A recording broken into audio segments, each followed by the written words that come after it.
Por favor, tomen asiento. Compañeros, últimas tomas. Hemos de empezar.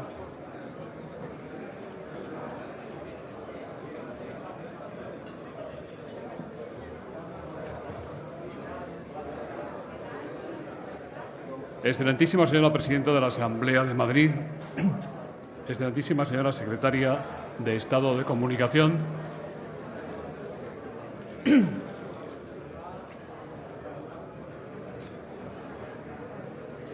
presidente de la Asociación de la Prensa de Madrid, representantes de los medios y grupos mediáticos,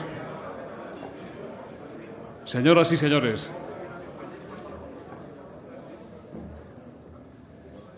como presidente de Nueva Economía Forum, tengo el placer de darles de nuevo la bienvenida al Foro de la Nueva Comunicación, la tribuna especializada que organizamos con la colaboración de Vodafone.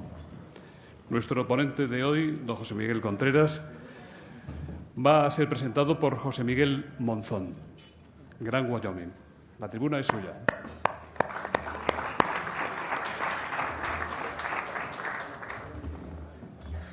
Muchas gracias por esos cálidos aplausos contundentes y generales. Bienvenidos.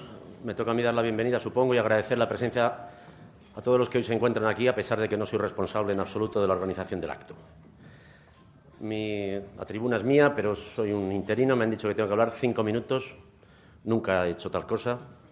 Supongo que es un formato parecido a los que tiene por costumbre inventar el señor Contreras, de 59 segundos, para quedarse él con la mayoría de palabra, aunque muchos de ustedes agradecerían que fuera yo el ponente. Supongo. Quería agradecer en primer lugar, claro, me toca a mí presentar al consejero delegado de la empresa para la que trabajo, con lo cual, de alguna manera, estoy obligado a alabar la inteligencia que ha tenido al contratar a personas con criterio como yo. Hoy La Sexta celebra prácticamente un récord, a pesar de esta despiadada guerra de medios en la que nos encontramos, y hoy tal vez nos encontremos aquí por alusiones. Como saben ustedes, muchos de ustedes pertenecen a los medios, la infinita mayoría. Yo, bueno, quería hacer un pequeño balance.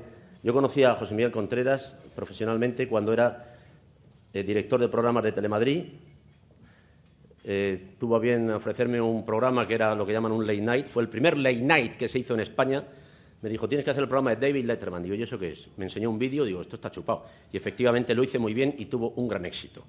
Yo por eso le agradezco que proyectara mi imagen profesional y personal hacia el infinito, y desde entonces no he dejado de trabajar en los medios, a pesar de que la crítica no siempre es unánime. Pero esto demuestra un poco la baja calidad de la crítica televisiva de este país. Y decía que esto fue un encuentro en Telemadrid, empresa que, como saben ustedes, televisión que ahora se quiere privatizar, ante mi sorpresa. Yo pensaba que ya Esperanza Aguirre le había puesto a su nombre, pero todavía no, en función de lo que vemos en la televisión. Aquí nos encontramos ante una cadena que arranca, como saben ustedes. No ha sido una empresa fácil, puesto que como todo el mundo está agrupado en eso que llaman multimedia, que consiste en que todo el mundo tiene su radio, su televisión, su periódico y además un editorial. Entonces, no es sencillo, porque por un lado están los que no son afines, cuando leen el Consejo de Administración y quién forma esta televisión, ya directamente se ponen en contra, atacando o haciendo una crítica somera sobre que esto ha sido una concesión a dedo al servicio de una causa política, concretamente del presidente del Gobierno actual. Esto por un lado. Pero luego los otros, los que eran afines, que eran antes los únicos hijos queridos, se sienten celosos porque ha nacido el niño pequeño. Y también atacan desde su propio medio, y así hacen que las personas que constituyen esta cadena, que antes trabajaban en ese medio, de repente se convierten en biógrafos personales de estos elementos que hoy celebramos aquí, y cuya cabeza visible es José Miguel Contreras, que en breve les dirigirá la palabra. Probablemente José Miguel Contreras no sabía que a su escasa edad, porque es casi tan joven como yo, pues iba a tener tantos biógrafos. Pero a mí también me ha llamado la atención, porque yo conozco a todos ellos, he trabajado con muchos de ellos, que a todos ellos se les reprocha precisamente las actividades que hacían cuando trabajaban en esos grupos. Y esto es muy bonito. A pesar de todo, la cadena ha demostrado la falta absoluta de capacidad del pueblo español para sintonizar una cadena desde el mando a distancia. Es el caso de La Sexta. Esto es lo primero que hemos constatado. Y lo segundo, la necesidad de la pluralidad. Así como, queridos amigos, cuando se nace un periódico o cualquier otro medio de comunicación, por puro protocolo, ya que nunca viene bien la competencia, siempre se celebra que nace un nuevo medio, sale al mercado. En este caso, pues no ha sido así. Yo también me he visto por primera vez, después llevo viviendo de gorra o de esto que llamamos la profesión de la televisión, que sin duda alguna es la mejor de todas, porque a mí me permite vivir muy bien sin hacer absolutamente nada más que poner la cara, con lo cual pues me siento muy orgulloso. Bueno, tal vez debería hablar de José Miguel Contreras, pero no tengo costumbre de hablar de los demás. Me van a permitir que haya sido un error suyo elegirme como presentador. Pero decía que por primera vez se ha cuestionado una y otra vez por qué de la presencia mía en los medios. Bueno, yo reconozco que soy de los presentadores más veteranos de la televisión, pero estoy muy contento de hacer el mejor programa de la historia de la televisión, una vez más, por mi gran criterio y saber hacer. Por eso me alegra mucho que exista la cadena, esta Sexta, porque es sin duda alguna la cadena en la que todos los profesionales que no consideran que la televisión debe ser un subproducto al servicio de la nada, de cómo perder una hora en una hora, que es más o menos la tendencia de la parrilla homogénea que vivimos hoy, que ha conseguido que la mayoría de las personas que se llaman a sí mismos inteligentes, a su vez se jacten de no ver la televisión, ya se ha conseguido. Y así que estoy muy orgulloso de que haya una cadena que no apuesta por ese criterio, sino por otro distinto, que es hacer televisión al servicio de las personas que lo hacen, en la medida que todos los que estamos ahí veríamos los programas que hacemos. Y esto a mí me colma de orgullo y satisfacción. Es decir, que puedo ir por la calle sin avergonzarme de hacer un programa de televisión. Y esto es gracias a la Sexta, que ha tenido a bien contratarme una vez más. Hoy tenemos aquí al consejero delegado, José Miguel Contreras, que es una persona que habrán visto muchas veces en los medios con una foto de frente y otra de perfil con un número debajo. Hoy ha venido con un traje de paisano, no ha traído el traje a rayas y nos explicará, supongo que ya esto como un canto de cisne, qué piensa hacer para sobrevivir en este medio que llamar televisión, que está en una especie de guerra sistemática de unos contra otros para repartirse el turrón. Nosotros estamos creciendo de forma imparable y esto significa, queridos amigos, que mi satisfacción no es fingida. Es que la renovación está al caer. Yo, sin más dilación, y antes de destacar simplemente que yo voy a pasar a la historia por todo lo que no he hecho y no por lo que he hecho. Y eso me gusta mucho. Entonces, dejo la palabra a José Miguel Contreras, que tendrá muchas cosas que explicar. Y yo quería también hacer constar aquí que veo más tíos que en una película Submarinos. O sea que no es mi público habitual y por eso mi atractivo y mi magnetismo personal hoy está menguado, porque supongo la heterosexualidad de la mayoría de los presentes. Bueno, otra vez será. Agradecer de nuevo la presencia y tratar con respeto al consejero delegado para que no sienta que el discurso, si acaso no es del agrado de los presentes, se deba a esta introducción que yo he hecho, que como ven no venía a cuento y no tengo mucho que decir. Pero vivo precisamente de este deterioro mental que la gente valora mucho. Una persona que es capaz de salir en cualquier medio, en cualquier foro, hablando de lo que sea, sin ningún criterio, pero dando orden a las palabras a través de un criterio sintáctico que ustedes interpretan. Pero yo, sin duda alguna, no concibo. Esta especie de deterioro se valora, me pagan y me ha hecho ahorrar mucho dinero en terapeutas. Lejos de eso, me siento plenamente realizado y creo que me estoy llevando los papeles del ponente. Con lo cual le dejaría en un brete, le haría cumplir mi misión, que es la de hablar por hablar ante el estupor de los presentes, sintiendo, como decía al principio, que han perdido una hora en una hora. Pero no es así, denle vueltas. Si ustedes tienen la capacidad de reflexión suficiente, háganme, por favor, a doble espacio, 3 o 4 folios como mucho, y verán cómo esto tendría algún sentido. Sáquenselo ustedes. Y así los medios se verán gratificados. Muchas gracias. Les dejo con José Miguel Contreras.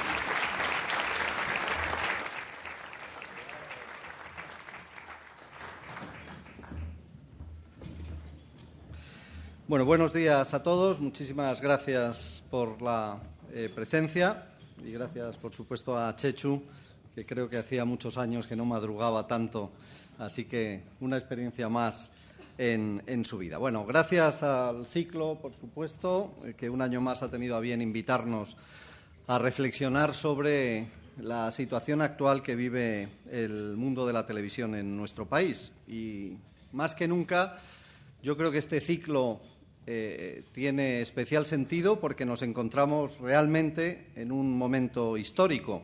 Pocas veces confluyen simultáneamente tantos factores de cambio y de modificación en un mismo momento, ¿no?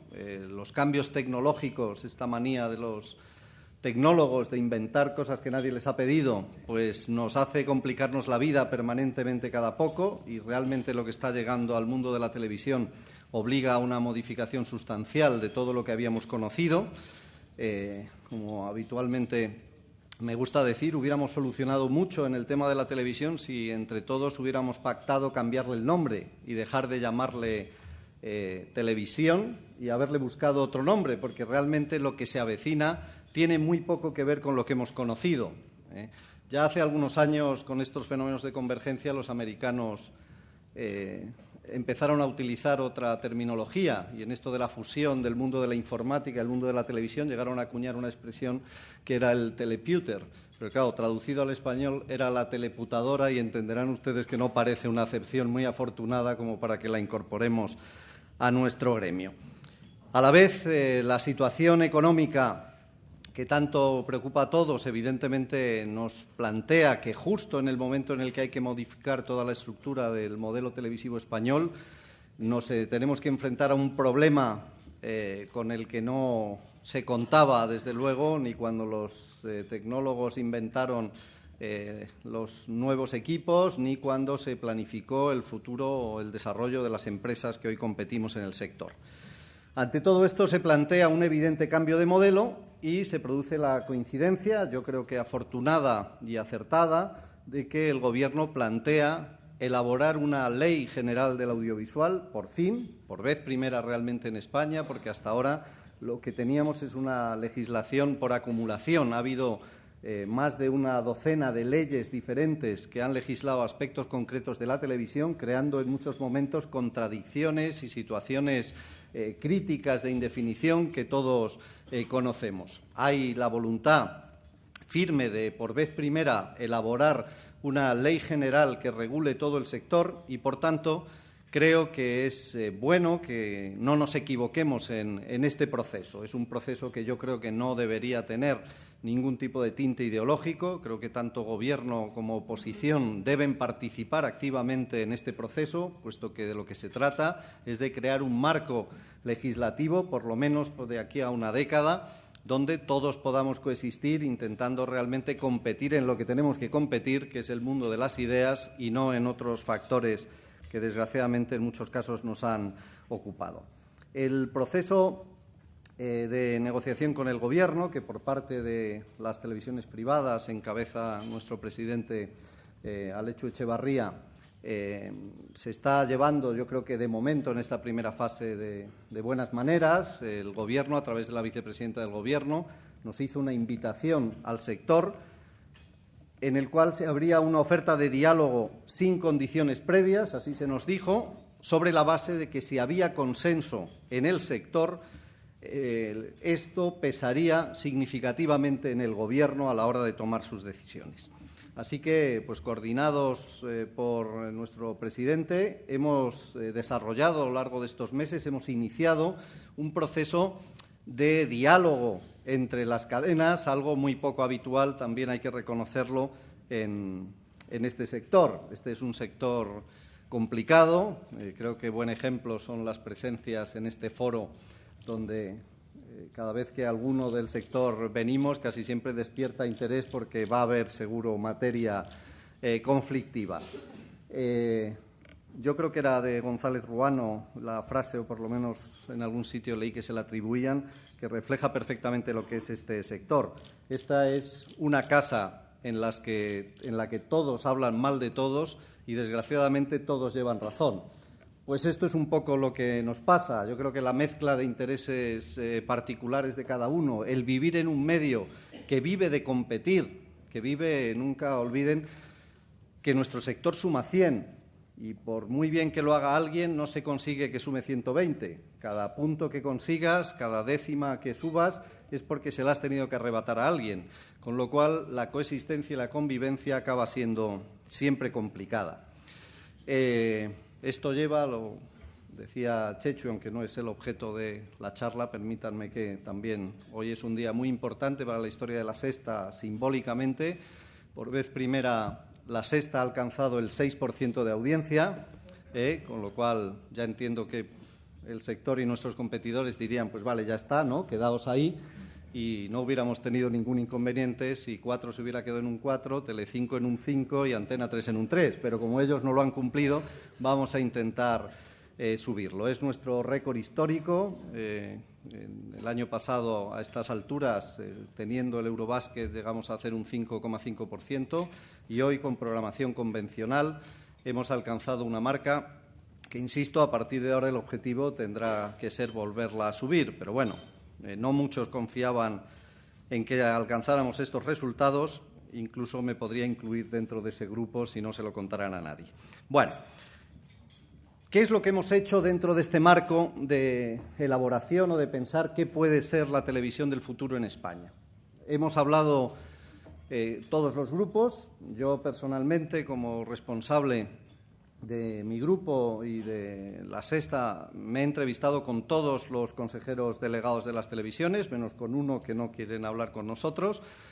Hemos tenido montones de reuniones de trabajo y la verdad es que quiero aprovechar esta ocasión para públicamente agradecer a Paolo Basile, a Mauricio Carlotti, a Antonio Fernández Galiano, a José Manuel Vargas, a nuestros rivales en el sector, el que hemos tenido reuniones absolutamente fructíferas en las que hemos expuesto nosotros todo nuestro punto de vista, nuestras ideas, hemos modificado personalmente conceptos que creíamos que podrían ser positivos, pero en aras de buscar un consenso se ha ido adaptando y, bueno, todavía estamos en una fase incipiente, pero yo creo que sí que podemos presentarnos, por lo menos mayoritariamente, ante el Gobierno con una serie de peticiones, con una serie de reflexiones que esperemos puedan serles de utilidad y ojalá el Gobierno no se equivoque al legislar en esta materia, porque realmente estamos en un momento delicado. Nosotros hemos elaborado nuestra hoja de ruta respecto al futuro y ahora esperamos el avance del diálogo. Lo que sí hemos tenido claro, y creo que en todas las declaraciones públicas y en todas nuestras actuaciones, y quiero remarcar esto especialmente, que nuestras opiniones son eso, opiniones, son reflexiones, y verán que ni incluye consejos a los gobiernos de cómo deben gobernar, ni críticas a los grupos con los que competimos de cómo deben gestionar sus compañías, ni, desde luego, incluye exigencia alguna. Simplemente hacemos aportaciones y ojalá que alguna de ellas pueda ser útil para mejorar un sector que tiene sus complicaciones, que bastantes dificultades tiene, sin necesidad aquí de demonizar a nadie, de atacar a otros medios y mucho menos de decirle a la oposición o al Gobierno de este país lo que tienen que hacer en su trabajo. Bastante tenemos con día a día hacer dignamente el nuestro. Bueno, ¿cuál es nuestro punto de vista sobre el sector televisivo? Básicamente, pensamos que no podemos permitirnos la oportunidad de completar un modelo consistente que permita, y este término me gustaría resaltarlo especialmente, la sostenibilidad del sector de cara al futuro. Es un término acuñado cada vez más hoy en día de cara al diseño de las ciudades, al diseño de la vida cotidiana, y que yo creo que se puede hacer un paralelismo perfecto con lo que está ocurriendo en el sector televisivo. Estamos en un momento que vamos a tener desarrollo, insisto que todo el proceso tecnológico ha cambiado y que lo que hace falta es que ese desarrollo no pase por terminar con el propio sector. Yo personalmente veo peligros evidentes de que en nuestro sector se produzca una burbuja audiovisual similar, salvando las distancias, a lo que ha sido la burbuja inmobiliaria. Hablamos de un sector que ha tenido un pasado con unos momentos de beneficios económicos extraordinarios para algunas empresas después de un largo recorrido de asentamiento de su posición en el mercado, y yo creo que esto disparó las expectativas y a base de licencias y licencias de todo tipo y, en paralelo, la complicación tecnológica que permite que a través de fenómenos de compresión, donde antes cabían una serie de huecos, de canales, ahora caben decenas y decenas de alternativas, tenemos que elegir cómo situarnos. Hay un ejemplo que a mí me ayuda a explicar, y que me perdonen mis colegas que están acostumbrados a oírme la paliza ya habitualmente, pero aprovecho la ocasión de los que no he tenido la oportunidad de darles la plasta en esta materia, y que a mí me gusta para entender o intentar explicar en qué momento nos encontramos. Yo creo que lo que aquí está ocurriendo es algo parecido a lo que sucede cuando en un pueblo, por determinadas circunstancias, las dificultades, la sequía, el desarrollo, la construcción de nuevos desarrollos, se decide que ahí va a haber un pantano, que aquello, para el bien social de todos, se va a sepultar. Y yo creo que esto es lo que va a ocurrir en la televisión en España. Nos construyen un pantano encima y el territorio, la ciudad o el pueblo que ocupábamos va a desaparecer. No va a existir nunca más. Y quedará allí la iglesia y quedará el edificio de Telecinco y el de Antena 3 y el de Televisión Española y las televisiones públicas y Sogecable y los descodificadores y el logo de La Sexta. Y hay que hacer una ciudad nueva, una ciudad arriba del nivel del agua. El Estado nos ha concedido unos terrenos y lo que se dice ahora es, bueno, vamos a construir esa nueva ciudad, completamente nueva. Se puede hacer todo lo que se quiera. Es un desierto. Y entonces empieza la disputa y empiezan las dificultades. ¿Cómo construimos esta ciudad? ¿Por dónde empezamos? ¿Qué hacemos? Y, en primer lugar, introducimos un debate ideológico de partida, que es un clásico. O vamos al liberalismo, es decir, oiga, pues esto aquí cada uno que se busque la vida, que construya lo que quiera, que le dejen libertad a iniciativa privada para desarrollar sus proyectos, o intentamos hacer un plan general de ordenación urbana que regule cuáles son las condiciones de vida. Este debate ideológico nos ha entretenido muchísimo porque nos hemos perdido demasiado tiempo, yo creo, en discutir cuál de las dos alternativas.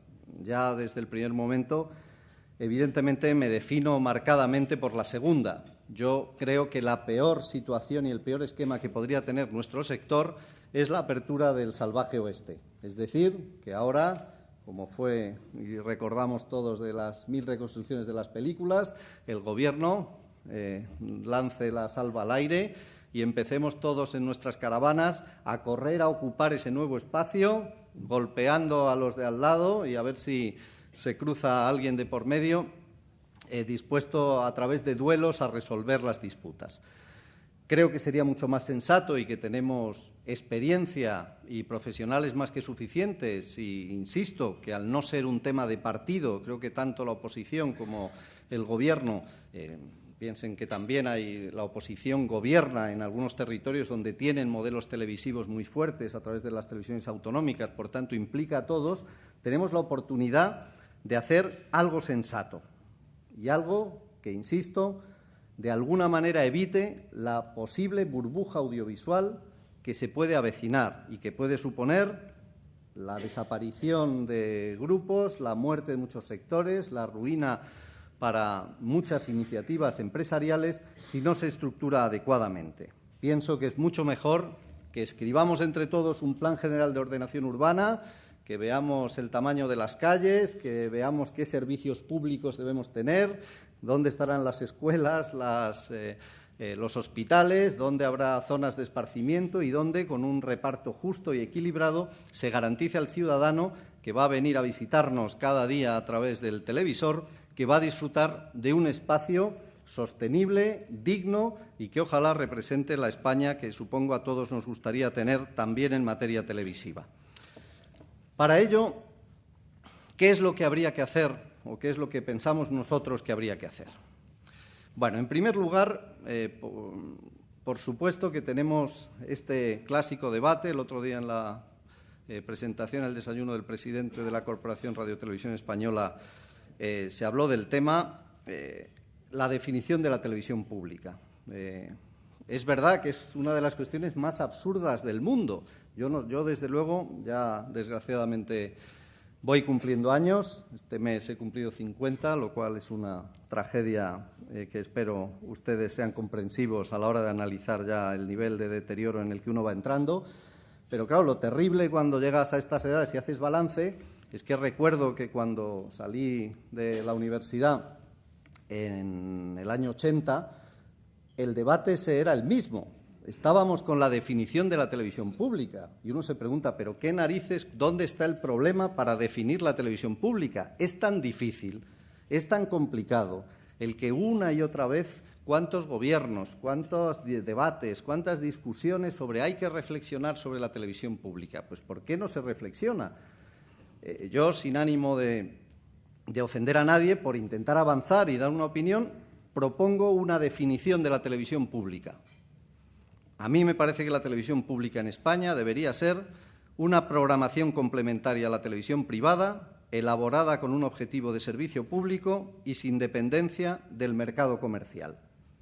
Esta es una propuesta que entiendo que la inmensa mayoría de los socios y de los componentes del sector de la televisión en España creo que comparten, y lo malo es que creo que la comparte buena parte de la clase política y, desde luego, buena parte de los muchos profesionales que trabajan en televisión española. No me importa que se haga otra, sobre todo, evidentemente, si es mejor, pero bueno, avancemos ya en hacer la definición y hagamos la realidad. Esto implica tampoco muchas cuestiones. Se ha avanzado por vez primera, y es un reconocimiento público que hay que hacer, el que este Gobierno por vez primera ha hecho o ha planteado una reducción de los minutos de la publicidad en la televisión española. Haría falta saber qué van a hacer las televisiones autonómicas. No parece que tenga mucho sentido que un Gobierno que gobierna en todo el Estado tome una medida y ese mismo partido en las comunidades que gobierna no lo haga. Falta por ver la oposición que ha apoyado esta medida a través del Consejo de Administración y en las manifestaciones públicas, ¿por qué no lo traslada también a las televisiones autonómicas? Existe una reflexión, yo creo que también muy poco discutible, sobre los contenidos de la televisión pública, y todo el mundo entiende que lo que hay que hacer es una programación no conflictiva, una programación que no reitere sobre los contenidos que abundantemente ofrecen las televisiones privadas y, por tanto, tampoco parece tan complicado el estudiar exactamente cómo se puede articular el sistema. A la vez, esto nos introduce una segunda cuestión que acaba siendo casi el meollo práctico del debate que ahora mismo estamos viviendo, que es el número de canales.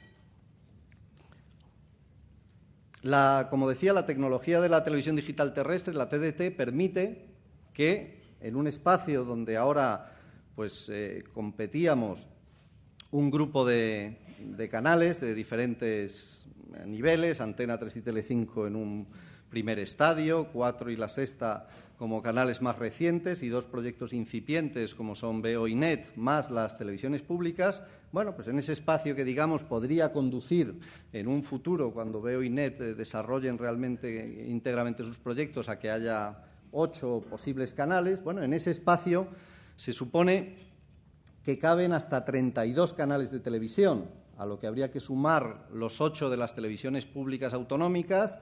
En algunas comunidades autónomas están pidiendo los gobiernos de turno hasta 12 canales autonómicos públicos para su territorio y, además, las locales, en fin, hasta 50 canales de televisión. ¿Esto tiene sentido? Bueno, yo creo firmemente que la falta de competencia en un sector de comunicación con tanto dinero encima de la mesa corre el peligro de generar oligopolios, de generar posiciones de dominio manifiesto de un sector absolutamente trascendente que puede hacer peligrar la pluralidad y que, al final, el que más lo padece es el público, que se ve perjudicado, y creo que en algún momento se ha podido vivir alguna situación de este tipo, por una auténtica falta de creatividad, de defensa de valores, en el sentido de que se acaba convirtiendo en un negocio lo suficientemente fácil como para que lo único que preocupe acabe siendo la obtención de beneficio económico. Por el contrario, un exceso de competencia en un territorio cerrado, insisto en ello, es un territorio que suma 100 y que la facturación publicitaria, pues desgraciadamente a la baja, está o va a estar en torno a los 3.000 millones de euros al año. Y esto no va a cambiar. El territorio es el mismo. Si en vez de 8 pues pasa a haber 40 o 50, se corre el peligro realmente de la subsistencia. Ahí eso no cabe. Es imposible sostener ese sistema de manera que todo el mundo pueda desarrollar su medio y, digamos, cubrir sus inversiones. Eso implica la guerra mundial.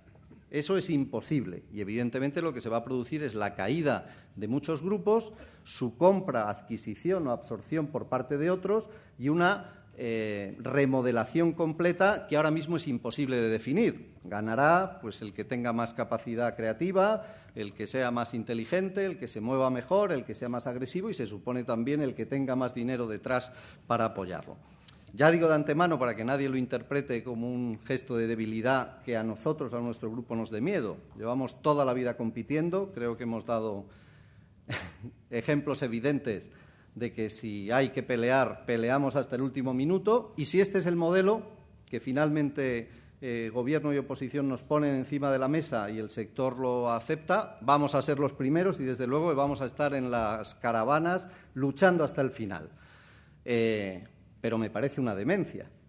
Creo que no es el modelo ni que le interesa a este país, a los espectadores y a los ciudadanos, vivir un proceso en el que una competencia tan extremadamente salvaje dudo mucho que lleve a una mejora del sistema en cuanto a contenidos y, desde el punto de vista empresarial, nos mete en una deriva que se sabe cómo empieza, pero que de ninguna manera se sabe cómo termina y que yo creo que, insisto, acabará en un fenómeno de desequilibrio que acabará provocando que aquellos que consigan en la pelea hacerse más fuertes, casi por limpieza étnica, y perdón por la expresión y por el paralelismo, acabarán destrozando a los demás. Yo creo que eso no es un esquema al que yo personalmente le vea ningún encanto.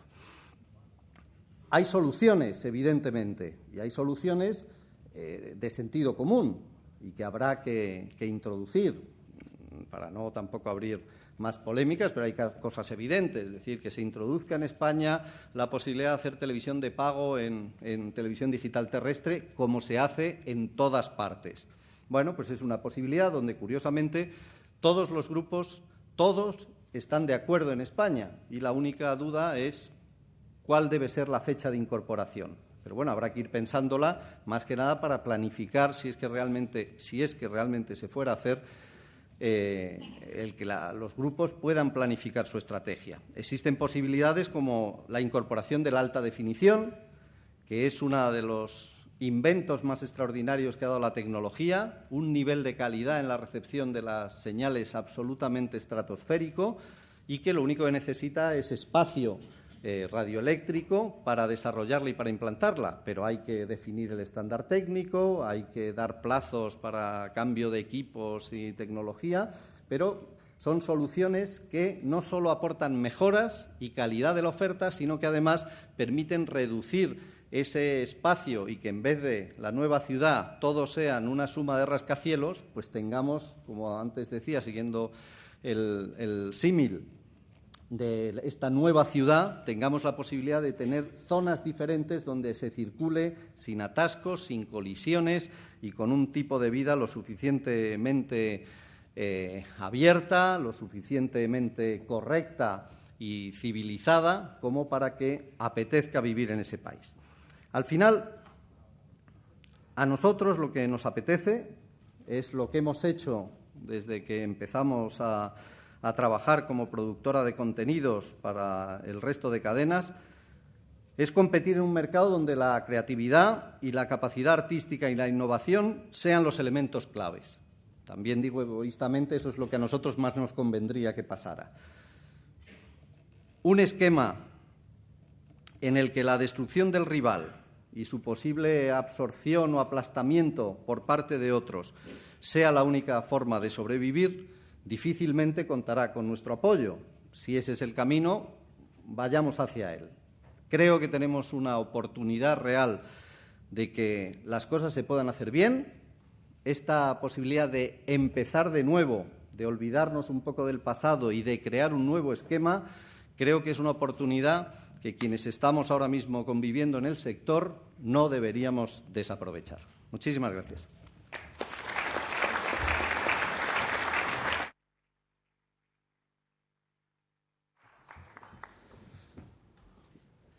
Bueno, pues ya ve, don José Miguel, cómo tengo la mesa.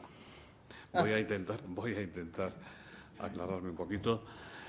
Le ruego la mayor brevedad posible en las respuestas porque va a tener usted mucha oportunidad de tratar prácticamente todos los temas. Pues vamos a empezar, si le parece bien, por esta. El consejero delegado de Prisa abogó en este foro por una reforma audiovisual sin amiguismos y acusó al Gobierno de complacencia ante la ruptura del modelo audiovisual español, de la que le culpan a Mediapro, y también en el conflicto de fútbol. ¿Qué opina de estas declaraciones? Desde PR Noticias dice: no es cierto que ZP les ha hecho un traje a medida con la licencia de la que ustedes disfrutan en La Sexta. ¿Qué le debe La Sexta a ZP? Bueno, es difícil ser breve y son temas un poco distintos, pero bueno, vamos a ello.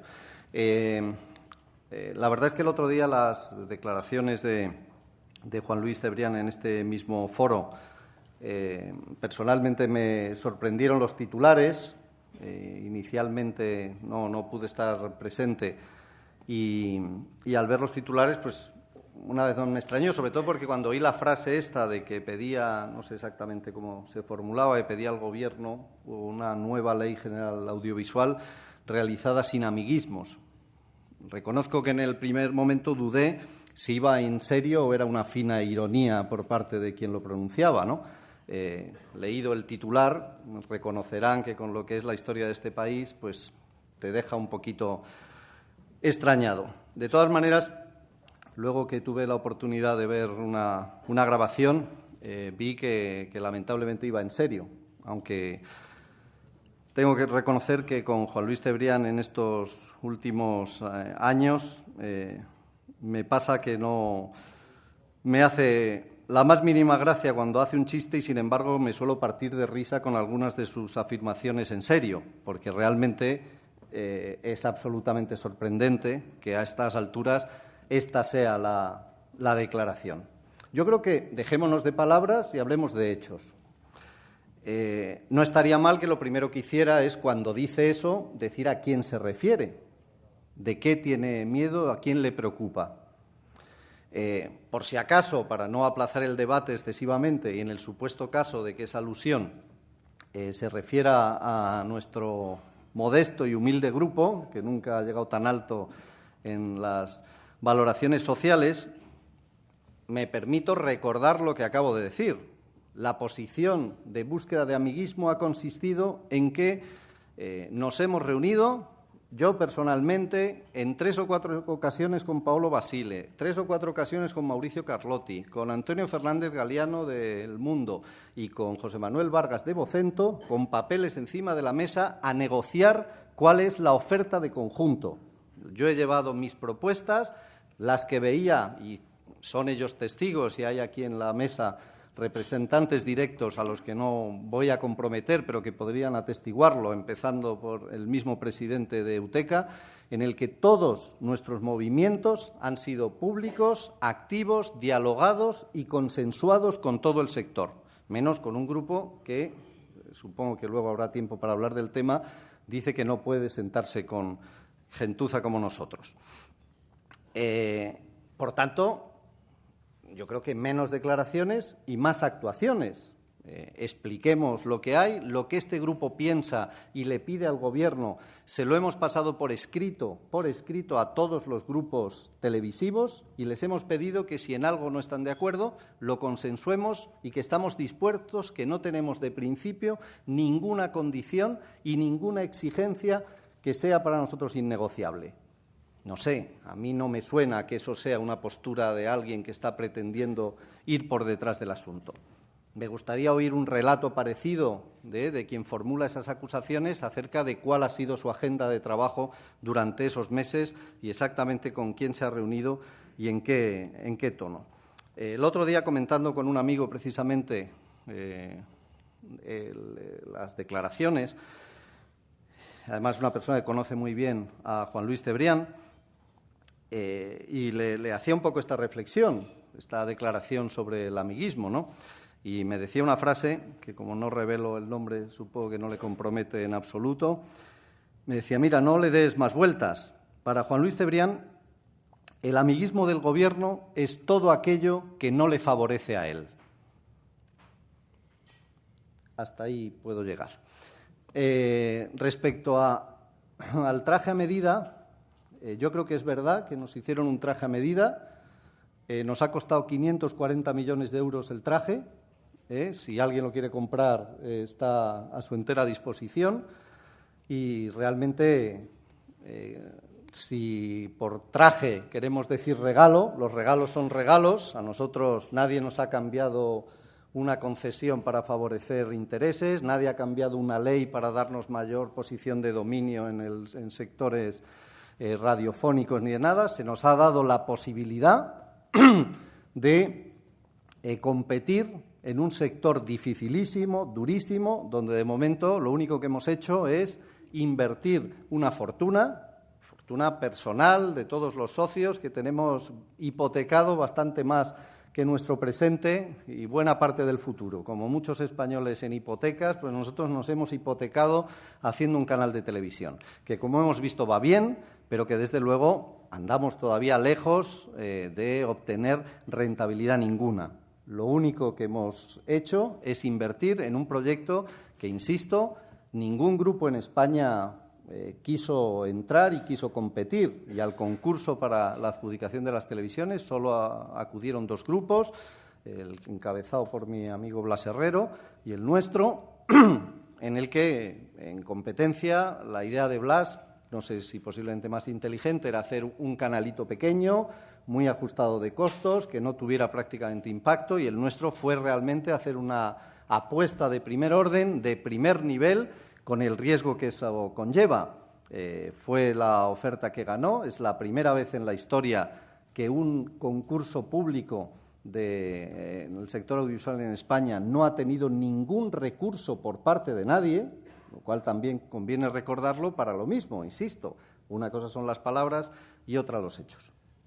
Señor Contreras, Juan Luis Cebrián, le leo otra de las preguntas que ha llegado, dijo hace una semana que tenía la impresión de que no iba a producirse un acuerdo extrajudicial en la guerra del fútbol, y menos teniendo en cuenta que hay 3 querellas contra La Sexta y una contra Mediapro. Ante este panorama, ¿ve posibilidad de diálogo? Cebrián dijo en este mismo escenario que no negociaría con Mediapro. ¿Le recuerda esta técnica de criminalizar a la que sufrió Prisa en la guerra de Sogecable? Pues, mira, sinceramente sí. Me parece que lo que está haciendo Prisa es lo que ha aprendido. Y ha aprendido que las cosas que más daño le hicieron es las que ahora utiliza como arma. Y que la preocupación, la obsesión y tal de que alguien pusiera querellas criminales para sacar fotos ante la audiencia no sé qué y qué tal, vieron que les hizo el suficiente daño como para ahora aplicarlo a cualquier competidor que se atreva a simplemente plantear la posibilidad de lanzar iniciativas periodísticas. Realmente es un planteamiento un poco absurdo, ¿no? Dice, vamos a ver, yo a este señor con el que tengo un conflicto absolutamente civil de discusión empresarial, y fíjense que ni entro a valorar quién lleva razón, pues ya lo dirán los jueces, si puede que nuestro grupo no lleve razón. Creemos sinceramente que la llevamos y los abogados, que son los que entienden, nos dicen que sí. Pero bueno, yo no entro a discutir el fondo del asunto, que lo tendrá que decir un juez.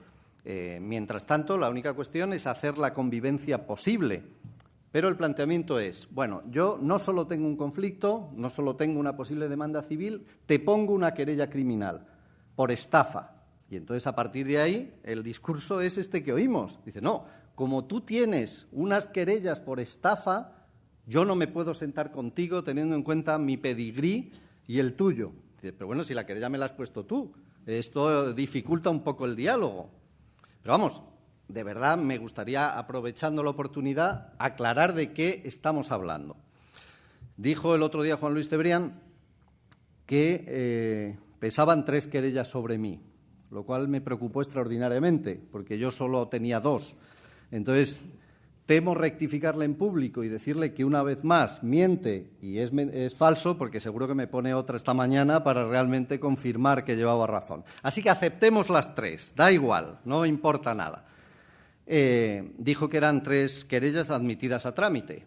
De nuevo, es falso. Es decir, una querella criminal con petición de cárcel para aquí quien les habla es porque en nuestra cadena, junto a otras 7 cadenas autonómicas, se emitió la temporada pasada un partido desde Palma de Mallorca, en la que el partido nosotros lo compramos a Mediapro, nosotros, e insisto, 7 cadenas autonómicas, y Mediapro nos lo entregó, el partido, la señal, y lo emitimos.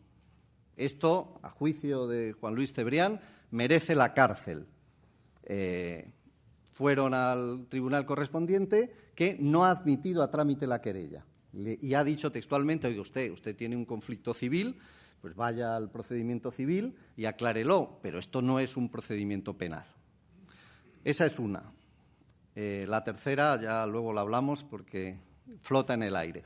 La segunda querella criminal es porque los fines de semana emitimos resúmenes de partidos que compramos a Mediapro cuando era socio de Audiovisual Sport. Y cuando estaban de socios firmamos un contrato por 3 años y pagamos ese contrato, y hemos pagado más de 200 millones de euros en ese contrato, y nos facilitan los vídeos con los resúmenes de los partidos.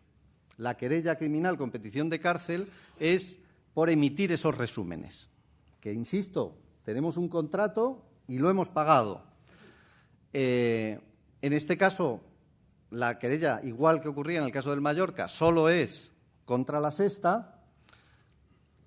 Las televisiones autonómicas, por supuesto, no han recibido ningún tipo de procedimiento similar.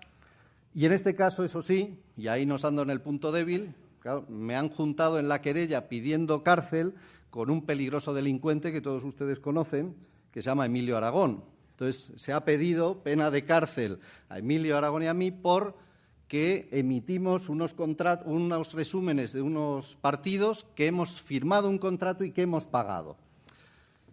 Hasta ahí realmente pues es una supuesta tontería. Pidieron medidas cautelares para que se nos prohibiera la emisión de esos resúmenes, es lo único que ha habido en el proceso judicial de esta querella, y la jueza desestimó las medidas cautelares y dijo, mire usted, tiene usted un conflicto civil, resuélvalo donde lo tenga que resolver, pero aquí no estamos en tal y de momento, desde luego, no tomamos ningún tipo de medida.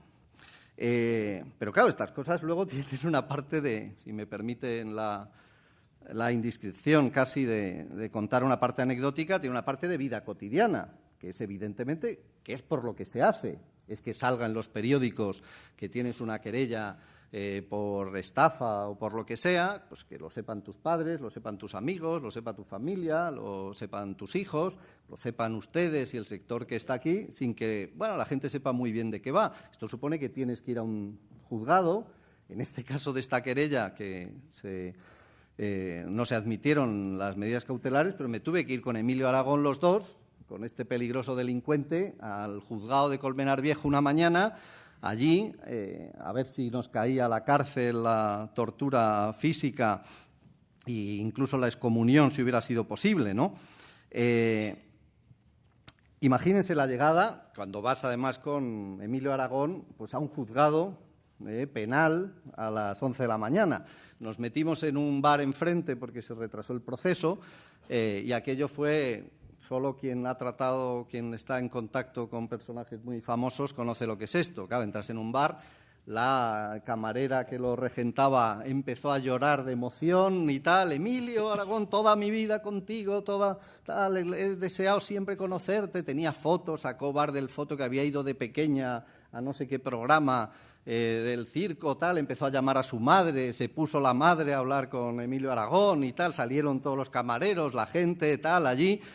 Los dos azorados, más claro, el pobre Emilio que yo, allí aguantando el tipo y tal. Y bueno, este delincuente conocido y estafador que es Emilio Alagón, encima humilló a todo el local pagando su consumición pese a los intentos de que se le invitara sin lugar a dudas. Y claro, todo se truncó cuando ya de salida y nos íbamos, pues esta mujer encantadora y deliciosa le preguntó: ¿y qué hacéis aquí?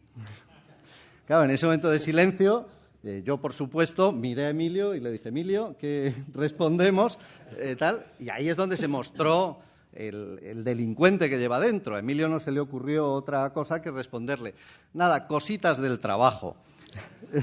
Cositas del trabajo era que lo quieren meter en la cárcel. Es decir, ¿quiénes se dedican al crimen, a la cárcel y lo consideran cositas de trabajo? Solo mafiosos, estafadores y extorsionadores como nosotros, ¿no?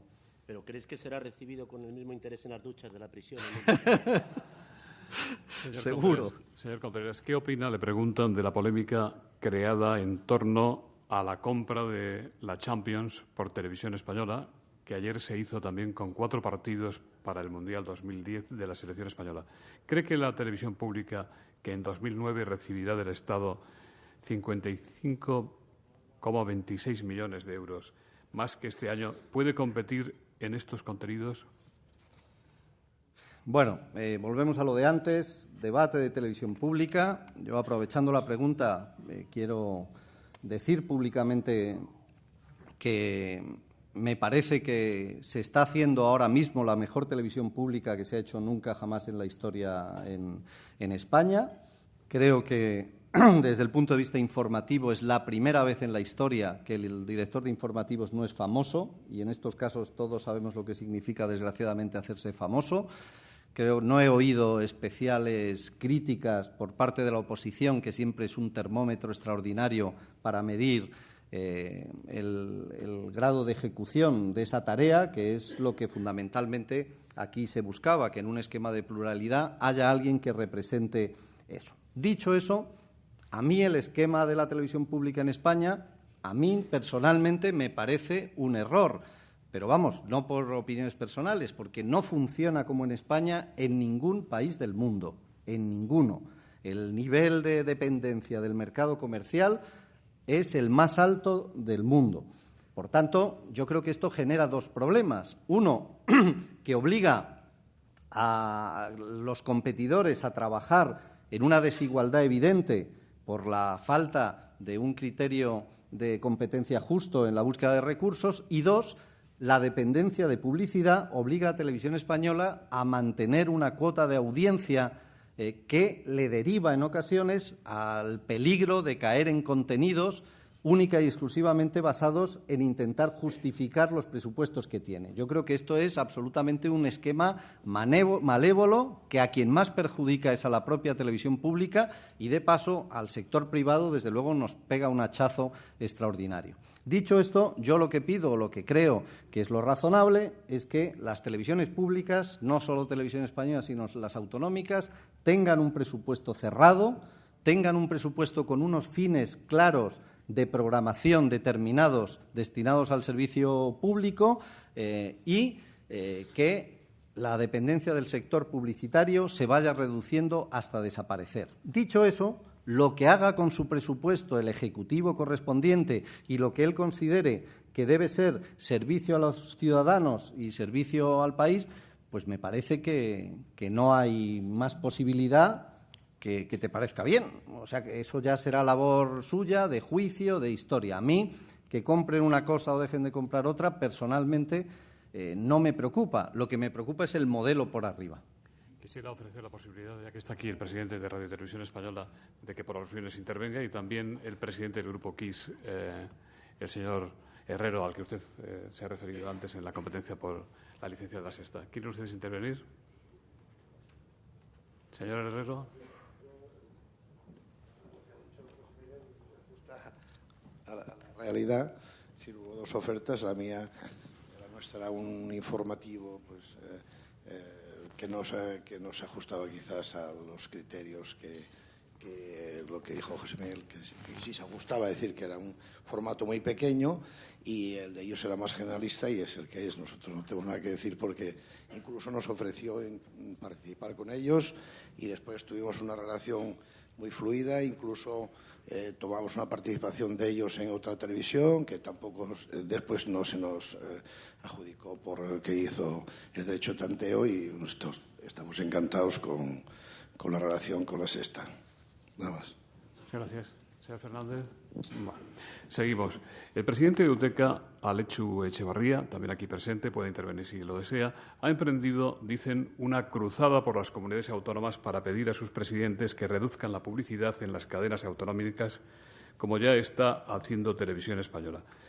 Le preguntan, ¿cree realmente que conseguirán ustedes que las públicas autonómicas renuncien a una parte de la tarta publicitaria? ¿No cree que servirá de poco la reestructuración de Radio Televisión Española si no se afronta, por imperio de una ley del Estado, el nuevo modelo audiovisual para el conjunto de las televisiones? Seré muy breve. Creo que, hombre, esperanza tenemos en que se consiga. Si no, tampoco hubiéramos pedido a nuestro presidente que dedique su tiempo a recorrer España. Y creo que efectivamente es indiscutible que el proceso de remodelación de la televisión pública no puede afectar solo a Televisión Española, sino que debería afectar en la misma medida a las televisiones públicas. E insisto que además se da la fortuna, entrecomillado, de que el hecho de que los gobiernos autonómicos sean de diferente signo permite una oportunidad histórica para que los dos partidos adopten medidas similares, ¿no? Luis Blasco, presidente de Telefónica Contenidos, le pregunta, ¿fútbol gratis o fútbol de pago? En España gratis, en Europa de pago. ¿Estamos en el buen camino? Más preguntas sobre el tema del fútbol y de la TDT. Señor Contreras, televisión de pago en TDT ha propuesto, pero si Canal Plus ha tenido que emitir en abierto, ¿está el ciudadano español dispuesto a pagar? Carlos Bermúdez, Diario Digital, dice, hoy ofrecen Canal Gol por plataformas de cable. Quieren ofrecerlo en TDT de pago, por acceso condicional. ¿Por qué sistema? ¿No ha manifestado el Gobierno que por la legislación no es posible la TDT de pago? ¿Qué van a hacer? Más preguntas. En este foro, Jaume Roures, copropietario de Mediapro, anunció la puesta en marcha de un canal de pago en TDT para la emisión de fútbol, dando a entender que se utilizaría uno de los canales adjudicados a La Sexta. Parece que se retrasa este proyecto. ¿Por qué? ¿De qué depende? ¿De la autorización del Gobierno? Bueno, muy breve. En el tema de televisión en abierto de pago, efectivamente existen diferentes modelos. Ahora mismo en Europa se está discutiendo y hay una iniciativa precisamente de la Unión Europea para, curiosamente, hacer algo parecido a lo que en España ya existe, que es un catálogo de grandes acontecimientos y eventos deportivos que obligatoriamente deban verse en abierto. Ahora mismo hasta en Gran Bretaña justo está este debate con el tema de los partidos de la selección en el que se están planteando la obligatoriedad de que los partidos de la selección se vean en abierto. Yo creo que es un debate que tiene que ver con la financiación, es puramente técnico por un lado, la financiación de lo que cuesta mantener el fútbol y, por otro lado, pues bueno, hasta qué punto grandes eventos deportivos de interés general un Estado tiene que dar la posibilidad de que algunos ciudadanos puedan ver gratuitamente parte de ellos o debe quedar únicamente en manos del pago. A mí, personalmente, me gusta que haya espectáculos deportivos gratuitos. Entiendo que el pago tiene un futuro extraordinario, pero creo que es completamente complementario y que no tendría que haber un debate al respecto. En relación al tema que no me corresponde a mí hablar en nombre de mi socio y amigo Jaume Roures, simplemente decir que Jaume no dijo que fuera a haber un canal de pago en TDT. Uno, porque efectivamente no es posible legalmente, con lo cual no tiene ningún sentido, y dos, porque, como se ha demostrado, es un proyecto que se está emitiendo a través de plataformas de pago y que, por tanto, no tiene ningún tipo de dificultad ni de interpretación al respecto. Curiosamente, quien realmente luego entró en el debate fue a posteriori. No sé dónde estuvo el problema o dónde estuvo la dificultad, Pero vamos, tuve oportunidad de hablarlo con él, realmente, y si no, pues espero que quede aclarado hoy. El proyecto de Gol TV es un proyecto para su distribución a través de plataformas de pago. No hay TDT de pago en España ahora, con lo cual sería una pretensión absolutamente absurda. Si algún día hay plataformas de pago, ¿se podrá hacer Gol TV? Pues oye, se verá cuando llegue el momento, veremos si a La Sexta y a los socios de La Sexta le interesa o le interesa otro canal, o a lo mejor está tan asentado en otras plataformas de pago que no tienen ningún interés en ello. Pero de verdad que es una de las polémicas más absurdas, inútiles y vacías de contenido que se han producido últimamente, ¿no? Señor Robles, ¿quiere usted intervenir? No quiero ponerse en un aprieto, pero mi obligación es darles la posibilidad. Más preguntas. Sogecable está en venta. ¿Qué empresa cree que se la adjudicará? ¿Ve posible que sea Telefónica, sola o en compañía de otros de los concurrentes, como Telecinco? ¿O cree que tiene más posibilidades Murdo o Sling? Este último dicen a través de terceros como ONO. ¿Cree que la televisión de Sogecable que la venta de Sogecable aliviará las tensiones y la presión que parece estar ejerciendo Prisa en el sector? Y Javier Carro le pregunta, desde La Voz de Galicia, si Sogecable vale 11 veces su EBITDA.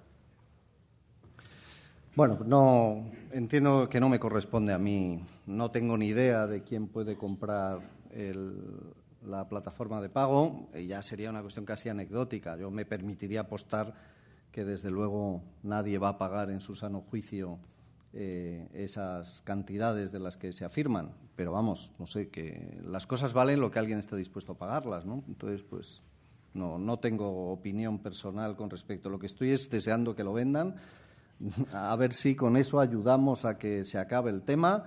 De verdad que nada me gustaría más que la pacificación del sector y dejar de sentirnos perseguidos absolutamente por un grupo con el que, a propósito de querellas y demandas, recuerdo que llevamos prácticamente una decena de demandas de derecho de rectificación ganadas al Grupo Prisa. En toda la historia del país y del Grupo Prisa, por ningún tema jamás se han acumulado tal cantidad de demandas ganadas por mal uso de la información. Y al final es todo un principio esto de tapar un conflicto económico utilizando armas que hasta ahora nunca jamás se habían hecho, ¿no? Bueno, me he metido en otro tema que no me ha preguntado nadie. Si alguien pregunta, me extiendo. No, hágalo, no espere las preguntas. Diga lo que quiera. Bueno, ya como me he lanzado, pues con permiso No, este es un tema de verdad que, entiéndanme, yo he trabajado 12 años en el Grupo Prisa, nada me duele más personalmente, profesionalmente, que alguien se atribuya, sea Juan Luis Cebrián o sea quien sea, el espíritu de Prisa y lo que representa. El espíritu de Prisa y lo que representa le corresponde, creo que, a los cientos y cientos de profesionales que hemos trabajado allí durante años. Nadie tiene en su currículum la aureola de que le corresponde lo que el Grupo Prisa significa o ha significado en este país. Creo que pretender utilizar los medios para la defensa de sus intereses particulares, cometiendo todo tipo de tropelías contra el libro de estilo, que no saben ustedes hasta qué punto es una Biblia para los profesionales que allí hemos trabajado, es permanente. Se elude explicar permanentemente en contra del libro de estilo en todas las informaciones los intereses económicos que tiene esa información. Se recurre a la no firma cuando la norma es que las informaciones delicadas deben ir firmadas por alguien. No se pide información a las dos partes y no se contrasta. Se convierten en hechos probados opiniones de Sogecable como si fueran verdades probadas sin jamás recurrir a las dos famosas fuentes. Se miente reiteradamente y voluntariamente. Se persiguen informativamente actividades del grupo nuestro ajenas absolutamente al conflicto. Y se escribe bajo dictado directo de máximos responsables del periódico y del grupo. Yo he recibido llamadas de redactores que han publicado informaciones pidiéndome perdón personalmente y diciéndome: esto ha sido una orden de mis jefes, esto lo he vivido yo. Y en medio de todo esto, fíjense qué curioso, una anécdota significativa. ¿Han oído ustedes a una sola estrella del grupo Prisa Mediática manifestarse sobre este conflicto o decir algo sobre nosotros? Qué curioso que los únicos que tienen fuerza para resistir, para no enfrentarse a una orden directa del jefe, porque tienen el mercado libre completamente, nadie ha hablado. Cuando ha habido realmente conflictos políticos de primer orden, ha salido a la palestra un montón de gente, entre otros este señor que me acompaña años en tanto en cuanto realmente lo que estaba en juego era precisamente lo que el país significa. Yo, de verdad, me permito decir que cuando oigo a Juan Luis Cebrián hablar en foros como este y hablar en el tono que habla con nosotros, pienso sinceramente que está dilapidando algo muy importante. Se está distanciando de lo que Prisa y el país ha representado históricamente toda su vida y que, curiosamente, utilizando la prepotencia, el autoritarismo, la soberbia, la manipulación, está convirtiéndose precisamente en aquello que el país nació para combatir en este país. Israel García Juez, del diario Negocio, le pregunta: ¿le parece justo o justa la prohibición de emitir imágenes de otra cadena en programas de zapping cuando supera un porcentaje? También le preguntan: tras el fallo de la demanda de Telecinco contra La Sexta para que deje de emitir imágenes de Sé lo que hicisteis, ¿qué va a pasar con el programa si no prospera el recurso de La Sexta? Y Miguel Ángel Gallardo, de Cita.es, le pide que, por favor, le envíe copia de la sentencia porque cree que se está hablando mucho de ella y no se conoce. Sobre el tema de Sé lo que hicisteis, requiere, y vamos ya muy mal de tiempo, lo intento hacer muy breve, una pequeña introducción. Estamos hablando de un tipo de formatos que ha existido siempre en España, una fórmula, no hemos inventado ningún género y es que de repente nos hayamos saltado ninguna norma. En España, desde el año 89, todas las televisiones, todas, han hecho esta práctica cotidiana, y entiendo que discutible, que es usar imágenes de otras cadenas para elaborar programas. Telecinco yo creo que ha sido precisamente la cadena que seguramente si sumáramos el número de minutos más lo ha practicado. A veces en programas incluso de prime time, tuvo este de Pecado Original, que era una banda diaria que no tenía ni presentadores, solo eran imágenes, 90% de sacado de otras cadenas. En aquella época, yo hacía un programa que era el Club de la Comedia, todos los días sacaban 3-4 minutos de mi programa, jamás me pidieron autorización y yo jamás puse ningún tipo de demanda porque entendí que era práctica cotidiana. De hecho, incluso Telecinco hace unos años a mí me encargó hacer este programa. Yo lo hice, por cierto no funcionó, que se llamaba La Corriente Alterna, y hicimos un programa que era un programa de zapping crítico de las otras cadenas. Lo hice yo en Telecinco, este programa. Por cierto, insisto, con no muy buenos resultados. Es verdad que Sé lo que hicisteis ha introducido un elemento añadido y ha introducido un elemento de denuncia sobre algunas prácticas televisivas en nuestro país. El programa ha tenido un extraordinario éxito de audiencia, pero más que eso, que me parece importante, creo que ha tenido un enorme éxito profesional. Ha sido premiado 2 años por la Academia de Televisión, es decir, por los profesionales de la televisión.